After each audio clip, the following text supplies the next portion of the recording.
Good day and welcome to Exit Alliance. We are a national group of advisors that specialize in lifting business value and creating and implementing exit strategies for business owners.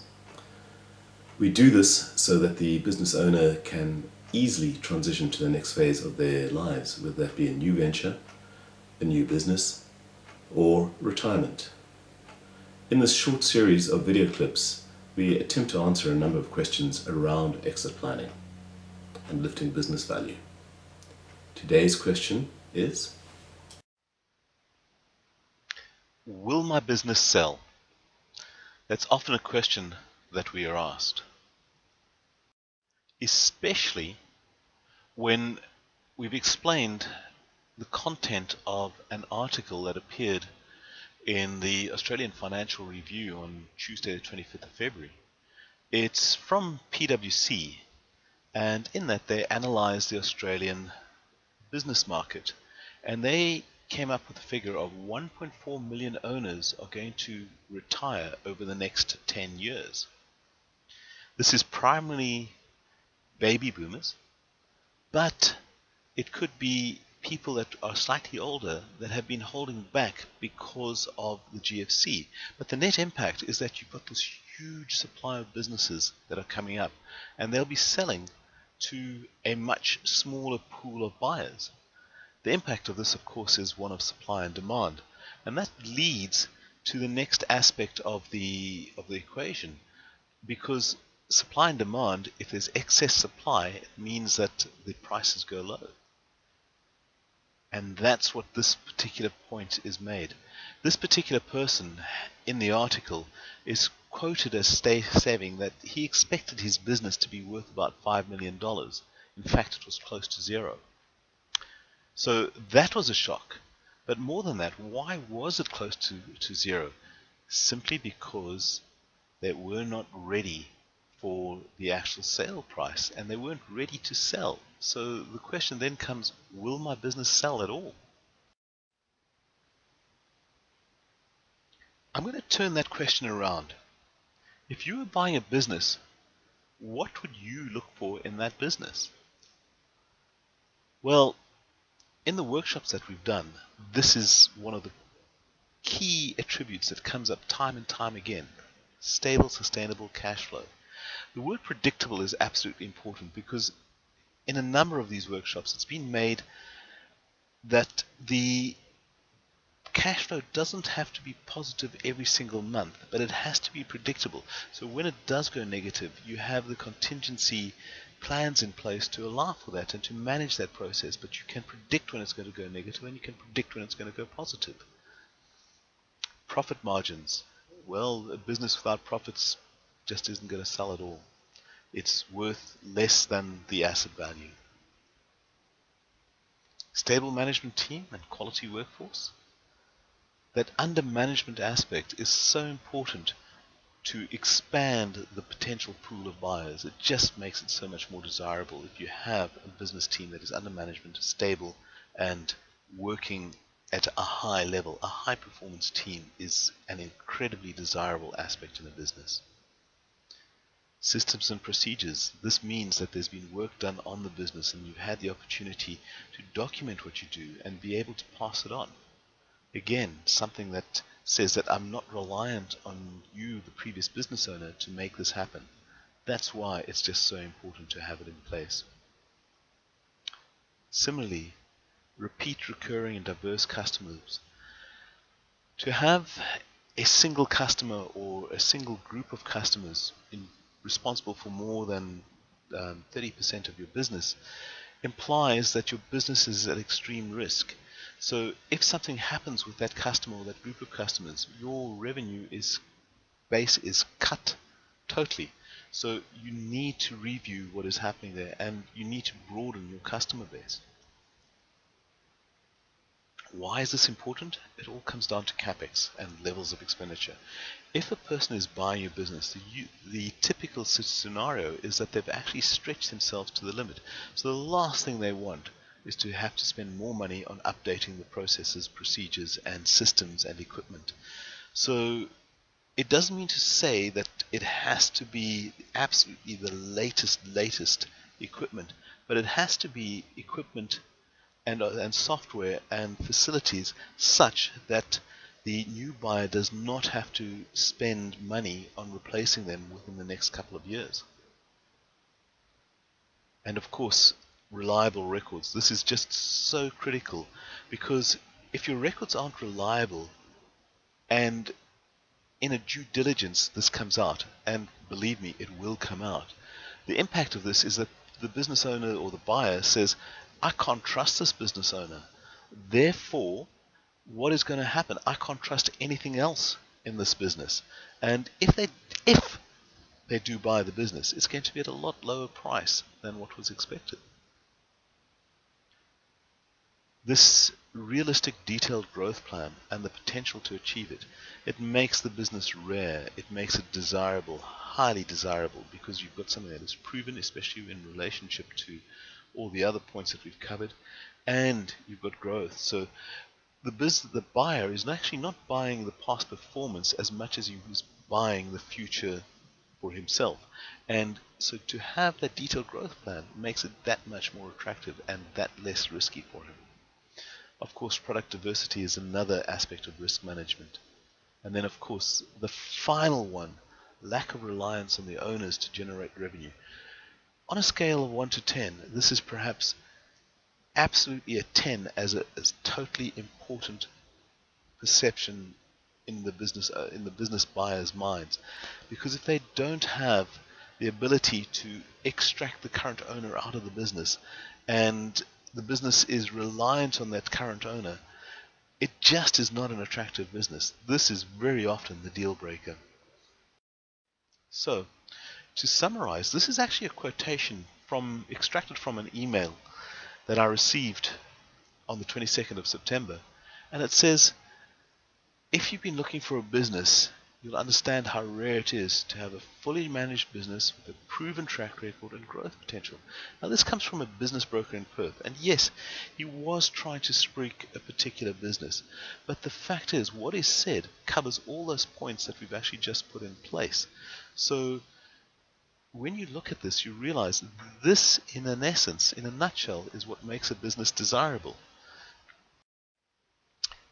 So how desirable is your business? Taking those points that we've covered beforehand, let's start rating your business on a scale of 0 to 10 in each one. So 0 means that you don't score anything, and 10 is the highest possible score. When you look at this, the first question, rating your cash flow, this is in relationship, as we've discussed, to the predictability of the cash flow. How predictable is it? If it does go negative, for how long and to what extent? And does the positive cash flow that comes before and afterwards make it possible to manage that? Those are things that you have to look at. So it also shows that if your cash flow is going negative, there's seasonality in the business. So if there's seasonality in the business, what are you doing to manage that seasonality? This is an issue for you to actually take a look at. Also, if your profit margins compared to the industry are poor, why are they poor? It indicates that there is waste within the business. It does indicate opportunity for the new business buyer, but he doesn't want that. He doesn't want to do that work. He's still learning the business. The impact of this is that you actually have to have really good profit margins.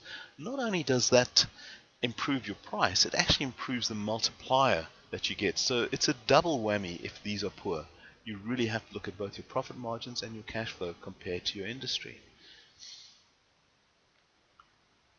How stable is your management and leadership and workforce? On a scale of 0 to 10, if you've got excessive churn compared to your industry, it's a problem, because that means that there's a huge expense within the business. It also means that there's a poor culture, and fixing that culture is perhaps one of the hardest things for a new business owner who's coming in. It means that it immediately starts them on an adversarial footing. A lot of people don't like conflict, so why risk that? Make sure that your management, leadership and workforce team is stable. How efficient are your systems and procedures? Again, properly documented procedures in place with a proper standard operating procedures manual indicates that you've taken time to work on your business and have taken time to actually try and extract waste out of the business. It also gives the buyer a real start to ensure that they don't have to have you in the business, because the business should run without you if they're following those procedures. Rating your client's enthusiasm. How do you do that? Well, a really good metric is the Net Promoter Score. This is a very simple question. On a scale of 1 to 10, how likely are you to promote my business to your friends and family? The keywords there are friends and family, because these are the people that are close to the buyer. And if you don't want to promote it to your friends and family, that means that they really don't trust your business. A score of 8 and 7 is neutral, with 7 almost bordering on being a detractor. Scores of 6 and lower are considered as detractors, and they are actively pulling your business down. You really need to deal with those when you see them. So the way this works is that a Net Promoter Score is every month you take a sample of your customers and you ask them that question and you record their responses. And net promoters versus net detractors, you then take away the number of detractors from the number of promoters. It should be a positive score. And to counteract the fact of net detractors, ideally you should be getting a 10-to-1 ratio of promoters to detractors. If you're not doing it, you've got to do it now, because if you're not measuring your client's enthusiasm, it's very, very hard to get a score of higher than 5 on a scale of 0 to 10 in this particular rating. Are your facilities and equipment software the latest? We've covered this earlier, but again, it comes down to how much capex will a new buyer have to spend in getting the business up to speed. You have to look at that. How efficient is your key performance indicator rating? Are you actually managing your business against key performance indicators? Are you looking at the numbers on a consistent, regular basis? Are those numbers reliable? Do you know that what they say is actually what is happening? Again, this just refers to the systemization within your business, and it refers to the reliability of that income. It's a risk reduction strategy for the buyer. How effective is your forward planning process? Again, risk reduction strategy, because by knowing what the forecasts are, you can actually accurately predict where your cash flow is going to be, what your profits are going to be, what the likely issues are going to be, and you can take steps to mitigate any problems that are, or potential problems that are coming through. Are your service and product offerings sufficiently diverse? Again, we've covered this, but the more diverse your product offering is, the less reliant you are on a single product to generate all your income. It's very obvious that you're going to have an 80-20 rule, and you are going to have a set of products that give you the majority of your income. That's fine, but you need to get more products like that group of products, and your activities should be to actually identify products you have and move your product offering into more and more of the high revenue generating products. And this last question, this is the deal breaker for many people, because if the business is reliant on the owners to perform and you're getting a score of 0, that means that there's no way a buyer can buy into that business and expect it to run on in the future. That is a deal breaker. So having looked at all those, score yourself in each category on that 0 to 10 and then add them up. What's your score? 80, 90 and above? Fantastic. That means you've got a very high chance and probability of selling your business quickly. 70 to 80? You're getting to a borderline stage. And this is a case where, yes, your business probably will sell, but it will take a lot longer than you expected. Below 70? We think that your business is actually not attractive at all. May not even sell. So the question is, what are you going to do about it?